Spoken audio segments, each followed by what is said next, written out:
Hi hello welcome to Jason media. ఆ hero చాలా great. Phone చేసి అలా అడిగేసరికి చాలా సంతోషంగా అనిపించింది.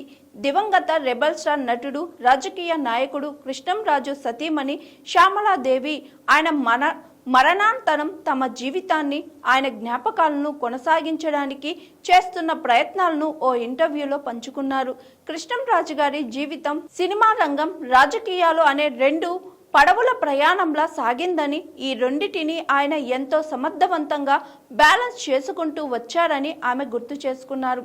కృష్ణంరాజు గారి మరణం తర్వాత తాను, పిల్లలు తీవ్రమైన డిప్రెషన్లోకి వెళ్ళిపోయినట్లు శ్యామలాదేవి వెల్లడించారు.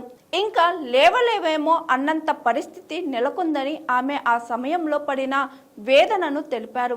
అలాంటి క్లిష్ట సమయంలో ఆమె కుమారుడు రెబల్ స్టార్ ప్రభాస్ ఇచ్చిన సలహా ఆమె జీవితానికి ఒక కొత్త దిశకు చూపిందని తెలిపారు.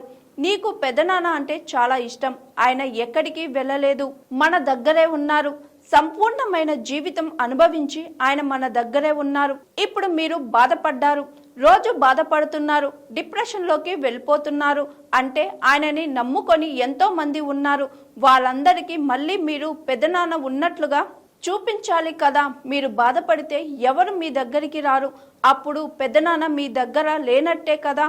ఆయన ఉన్నారు, మనతోనే అనుకుంటే మీరు లేవాలి, తిరగాలి, బయటకు వెళ్ళాలి అని తన కుమారుడు చెప్పిన మాటలు తనను ఆలోచింపజేశాయని అన్నారు. ఆ మాటలతో ప్రేరణ పొందిన శ్యామలాదేవి బాధపడే కన్నా కృష్ణంరాజు గారి జ్ఞాపకాలను ముందుకు తీసుకెళ్తూ నలుగురిలోకి వెళ్తే వారు కూడా ఆనందపడతారని భావించి బయటకు రావడం మొదలుపెట్టానని అన్నారు. అప్పటి నుంచి అనేక కార్యక్రమాలకు హాజరవుతూ ప్రజలతో మమేకమవుతున్నానని అన్నారు. అలాగే సినీ రంగంలో బాలకృష్ణ, మురళీమోహన్ వంటి ప్రముఖులు, అలాగే కృష్ణ గారి కుటుంబ సభ్యులు తమ కార్యక్రమాలకు ఆమెను ఆహ్వానిస్తున్నారని, ఈ గౌరవం తనకు ఎంతో ఆనందాన్ని ఇస్తుందని ఆమె పేర్కొన్నారు. ఇటీవల బాలకృష్ణ గారు తనకు ఫోన్ చేసి తన సినీ రంగ ప్రవేశం చేసి 50 సంవత్సరాలు అయిన సందర్భంగా జరిగిన కార్యక్రమానికి ఆహ్వానించినట్లు తెలిపారు.